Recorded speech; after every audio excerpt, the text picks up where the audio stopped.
come to school tomorrow. For many years, there has been an ongoing debate of the utmost importance to the advancement of human society. Who would win in a fight between Goku and Superman? Well, that question is fucking stupid. They're too evenly matched, and honestly, a fight between them would be pretty boring. It wasn't until a year or so ago that YouTuber Kuro the Artist made a video explaining why popular cartoon character Ben 10 is the most powerful mortal being in fiction, which is not only way more interesting, but it also pretty much put an end to any debate as to who is the strongest. It's Ben 10. He takes the cake. As a lifelong Ben 10 fan and a relatively recent member of the Dragon Ball fandom, I've noticed many similarities between the two franchises, and they actually share a lot in common, so if you like one, you'll very likely enjoy the other. Today, I wanted to do a fun little video detailing some of the similarities between the two franchises, mostly because I know way more about each series' lore than is socially acceptable. This isn't meant to be an in-depth theory video or a video essay or anything like that, just a fun little comparison between two of my favorite animated shows. Don't take this too seriously, because I know you keyboard warriors like to get wild out in there. Let's get weird, let's get wild, and let's get right into this. For starters, let's talk about the shows themselves, the out-of-universe meta stuff, if you will. Both Dragon Ball and Ben 10 have 4 separate series that make up the entire overarching story. Ben 10 has the original series, also known as Ben 10 Classic, Alien Force, Ultimate Alien, and Omniverse, while Dragon Ball has the original Dragon Ball Z, Dragon Ball Super, and Dragon Ball GT. I know GT isn't canon to Super, but it exists, so f*** you. When you compare the 4 to each other, for example, Alien Force to Dragon Ball Z, they parallel each other tonally. The original series of each show are episodic in nature, and at the end of the day are fun shows that happen to have a little bit of plot thrown in there. They chronicle our main characters traveling around the world, or country in Ben 10's case, and learning more about their powers and just generally becoming stronger. Not much else to them than that. Alien Force is to Dragon Ball Z because of how it not only raises the stakes, the scale, and the general power level, but also because they're both more serious and more story-heavy than their respective predecessors. Additionally, between these series and their originals, there's a 5-year time jump that sets up the plot and adds to the world building. There's also the live-action movies that are arguably non-canon, but take place in this time jump. In terms of animated movies, Dragon Ball has only 3 that are considered canon, those being Battle of Gods and Resurrection F, being canon to Dragon Ball Z, and Dragon Ball Super Broly being canon to Super. Ben 10 also has movies that are considered to be canon in the main continuity, which includes Secret of the Omnitrix, Alien Swarm, and Destroy All Aliens. I know Alien Swarm is live action, but it works, so fuck it. It links Ultimate Alien to Super because it basically serves as an immediate continuation of the previous series timeline-wise. Ultimate Alien and Super both raise the stakes and the scale even higher than the previous series, with Ben gaining access to ultimate forms of his aliens and Goku getting excessively powerful transformations in the god forms. They are essentially continuations of their predecessors that just turn everything up to 11 when they start involving gods and or godlike beings. And lastly, Omniverse and GT are very similar. Both take the fun episodic nature of their original series and combine it with the more serious, story-heavy nature of the others. We also see the main characters' child selves show up, although through different means. Also, whatever powers were gained in the previous series, in GT's case due to retcons, are no longer present. And this last point I find to be kinda funny, but when it comes to the fan bases of both franchises, fans either really hate or really like Omniverse and GT, making both of them the most divisive series in their respective franchise. I also thought it'd be fun to compare the characters themselves to each other.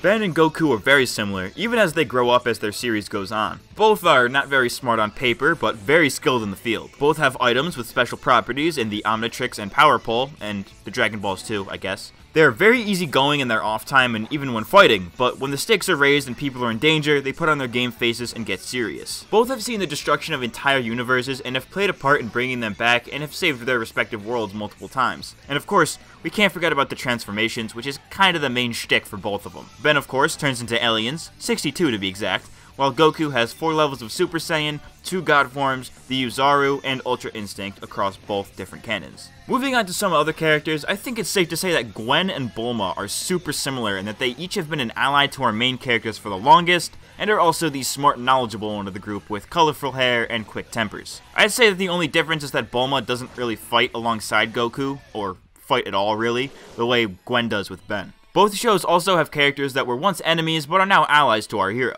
Kevin Levin in Ben 10 is really the only notable example, but can certainly be compared to the likes of Yamcha, Tien, Chaozu, Piccolo, and Vegeta, as well as the androids in Majin Buu later on from Dragon Ball. I think Piccolo is the better comparison when it comes to him and Kevin both being villains in their respective original series and then becoming allies years later. But I think Vegeta is also a very valid comparison in terms of their relation to the other characters. Both started out as enemies but ended up being good friends with their respective protagonists and ended up with the female supporting characters. I see Rook as like the Krillin of Ben 10. Ben and Rook have a similar relationship to Goku and Krillin in that they're just really good friends like that and are just a pretty good duo when faced with adversity. Except in the Tournament of Power. We don't talk about that.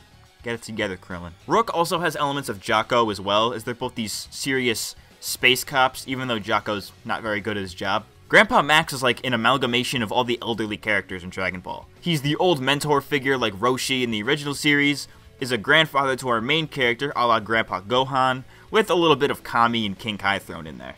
In terms of villains, Vilgax and Frieza are both the big ultimate villains of their respective series, in that they are the ones that just refuse to die and keep coming back. Vilgax first showed up as the main villain of the original series, and again in each subsequent one, sometimes as a main villain, sometimes as villain of the week, and very rarely as an ally. Frieza is very similar. He shows up in Dragon Ball Z, obviously, in GT as a highlight of the Super 17 arc, and in Super in the Resurrection F arc, and later is brought back as an ally to fight in the Tournament of Power. Both are undeniably ruthless, pure evil, can transform, and were once emperors of the galaxy and or universe, or whatever. There's also some less comparable villains out there, like how the Red Ribbon Army and the Forever Knights were both groups that our main character fought as kids and would later come back in a big-ish way years later in, you know, like Ultimate Alien and the Androids arc. I think that groups like the Incursion Empire are kind of similar to the Frieza Force. Space Nazis, you know what I'm saying? I know these two aren't villains, but I'm just going to lump them in here because they're also just similar groups. The Plumbers and the Galactic Patrol are just super similar in concept. There's also the evil doppelgangers of our main character that exist via someone else in their body, which come in the forms of Albedo and Goku Black. Also, and this is a bit of a stretch, but Agrigor is kind of similar to Cell in that they have the powers of our main character.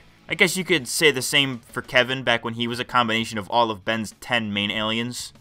Twice. Both series also dabble in fusing characters together. In Dragon Ball, they obviously have the fusion dance or the fusion pose, whatever you want to call it, as well as the Potara earrings, resulting in fusions like Gotenks, Vegito, and Gogeta, among some lesser-known others. In Ben 10, there are also multiple forms of fusion. In the original series, Dr. Animo breaks the Omnitrix, resulting in Ben's aliens combining into things like Diamond Matter and Heat Jaws. We don't see this concept brought back again until Omniverse, where Scourge shows up and attaches himself onto the Omnitrix, which gives Ben the ability to use one alien's powers in another alien's form. Later on, we see Future Ben, aka Ben 10,000, who uses the Bi-Omnitrix to fuse aliens much more like in Dragon Ball Z, with forms like Atomic X and Formungasaur. Atomic X might also contain a slight nod to Dragon Ball during the fight against Maltruant, where he does this move that kind of looks like a Kamehameha or a Kamehameha, however you want to say it. Both shows also like to mess around with time travel quite a bit, with Trunks and Spanner being two legacy characters that came from the future to try to prevent something bad happening. Professor Paradox is a godlike being who could probably be compared to the gods in Dragon Ball like Beerus and Supreme Kai,